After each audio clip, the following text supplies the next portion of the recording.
ಒಲಿದು ಬಂದ ಲಕ್ಷ್ಮಿ ಮುನಿದಾಗ ಲಕ್ಷ್ಮೀದೇವಿ ಉಳಿದುಕೊಂಡಿರುವ ಮನೆ ಸದಾ ಸುಖ ಸಂಪತ್ತು ಹಾಗೂ ಸಮೃದ್ಧಿಯಿಂದ ಕೂಡಿರುತ್ತದೆ. ಆದರೆ ಲಕ್ಷ್ಮೀದೇವಿ ಅಸ್ಥಿರ ಹಾಗೂ ಚಂಚಲ ಸ್ವಭಾವದವಳು. ಯಾರು ಹೆಚ್ಚು ಭಕ್ತಿ ಹಾಗೂ ಧಾರ್ಮಿಕ ರೀತಿ ನೀತಿಯನ್ನು ಅನುಸರಿಸುತ್ತಾರೆ ಅವರ ಮನೆಗೆ ಸಾಗುತ್ತಾಳೆ. ಹಾಗಾಗಿ ನಾವು ಕೈಗೊಳ್ಳುವ ಸಣ್ಣ ಸಣ್ಣ ಧಾರ್ಮಿಕ ಕ್ರಮಗಳು ಸಹ ದೇವಿಯ ಸಂತೋಷಕ್ಕೆ ಕಾರಣವಾಗುವುದು. ಸಮೃದ್ಧಿ, ಸಂಪತ್ತು ಹಾಗೂ ಹಣದ ದೇವತೆಯಾದ ಲಕ್ಷ್ಮೀದೇವಿಯ ಆಶೀರ್ವಾದ ಪಡೆಯಲು ಯಾವ ಆಚರಣೆಯನ್ನು ಕೈಗೊಳ್ಳಬೇಕು ಎನ್ನುವುದನ್ನು ಮುಂದಿನ ವಿವರಣೆಯಲ್ಲಿ ನೋಡೋಣ ಬನ್ನಿ. ತುಳಸಿ ದೇವಿಗೆ ಪೂಜೆ. ಹಿಂದೂ ಧಾರ್ಮಿಕ ಸಂಗತಿಗಳ ಪ್ರಕಾರ ಸೂರ್ಯಾಸ್ತದ ನಂತರ ತುಳಸಿಯನ್ನು ಮುಟ್ಟುವುದು ಮತ್ತು ಪೂಜಿಸುವುದು ನಿಷೇಧಿತವಾಗಿದೆ. ಹಾಗೆ ಮಾಡಿದರೆ ನಿಮಗೆ ಮತ್ತು ನಿಮ್ಮ ಕುಟುಂಬಕ್ಕೆ ದುರಾದೃಷ್ಟ ಮತ್ತು ಬಡತನ ಬರುವುದು. ತುಳಸಿ ಗಿಡಕ್ಕೆ ನೀರನ್ನು ಎರೆಯುವುದು ಮತ್ತು ಪೂಜಿಸುವುದು ಅತ್ಯಂತ ಪವಿತ್ರವಾದ ಸಂಗತಿ ಎಂದು ಪರಿಗಣಿಸಲಾಗಿದೆ. ಆದರೆ ಅದು ಸಂಜೆ ಸಮಯದಲ್ಲಿ ಅಲ್ಲ.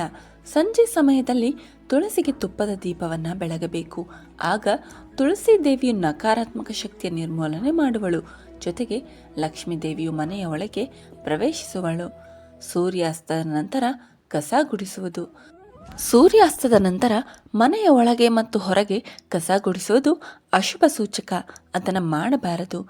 ಹಿಂದೂ ಧರ್ಮದ ಕೆಲವು ಶಾಸ್ತ್ರದ ಪ್ರಕಾರ ಸೂರ್ಯಾಸ್ತದ ನಂತರ ಗುಡಿಸಿದರೆ ನಿಮ್ಮ ಎಲ್ಲ ಸಂತೋಷ ಮತ್ತು ಅದೃಷ್ಟವನ್ನು ನೀವು ಕಳೆದುಕೊಳ್ಳುವಿರಿ.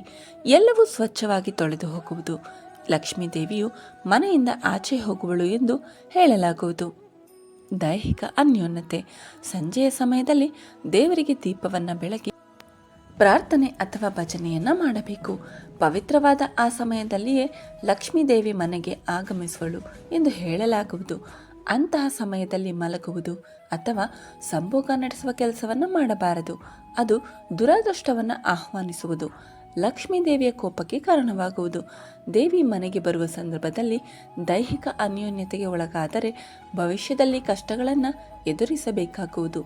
ಸೂರ್ಯಾಸ್ತದ ಸಮಯದಲ್ಲಿ ನಿದ್ರೆ. ಸೂರ್ಯಾಸ್ತದ ಸಮಯದಲ್ಲಿ ದೇವರ ಆರಾಧನೆ ಹಾಗೂ ಭಜನೆ ಕೈಗೊಳ್ಳಬೇಕು.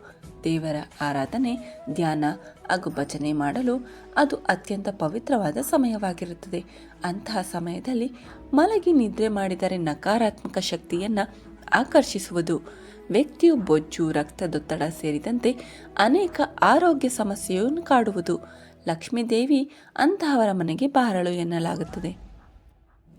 ಪಾತ್ರೆ ತೊಳೆಯುವುದು. ತಿಂದ ಊಟ ತಿಂಡಿಯ ಪಾತ್ರೆಯನ್ನು ಆ ಕ್ಷಣಕ್ಕೆ ತೊಳೆದು ಸ್ವಚ್ಛಗೊಳಿಸಬೇಕು.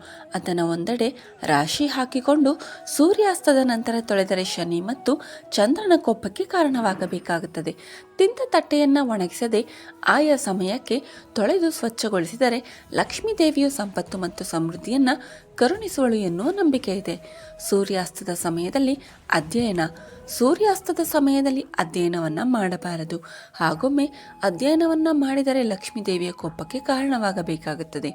ಸೂರ್ಯಾಸ್ತದ ನಂತರ ಅಧ್ಯಯನ ಮಾಡುವ ಬದಲು ಶಾರೀರಿಕ ವ್ಯಾಯಾಮ ಹಾಗೂ ಧ್ಯಾನವನ್ನು ಮಾಡಬೇಕು. ಆಗ ಲಕ್ಷ್ಮೀ ದೇವಿಗೆ ಸಂತೋಷವಾಗುವುದು. ಜೊತೆಗೆ ಆಕೆ ನಿಮಗೆ ಆಶೀರ್ವದಿಸುವಳು. ಅನುಚಿತ ಸ್ಥಳಗಳಲ್ಲಿ ಉಗುಳುವುದು. ಅನುಚಿತ ಸ್ಥಳಗಳಲ್ಲಿ ಅಥವಾ ಪವಿತ್ರವಾದ ಸ್ಥಳಗಳಲ್ಲಿ ಉಗುಳಬಾರದು.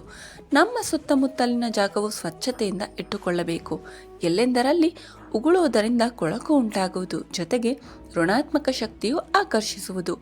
ಈ ವರ್ತನೆಯು ಲಕ್ಷ್ಮಿಯ ಕೋಪಕ್ಕೆ ಕಾರಣವಾಗುವುದು. ಜೊತೆಗೆ ಭವಿಷ್ಯದಲ್ಲಿ ಸಾಕಷ್ಟು ತೊಂದರೆಯನ್ನು ಎದುರಿಸಬೇಕಾಗುವುದು. ಸರ್ವಂ ಶ್ರೀಕೃಷ್ಣಾರ್ಪಣಮಸ್ತು. ಸರ್ವೇ ಜನ ಸುಖಿನೋ ಭವಂತು. ಧರ್ಮೋ ರಕ್ಷತೆ ರಕ್ಷಿತಃ.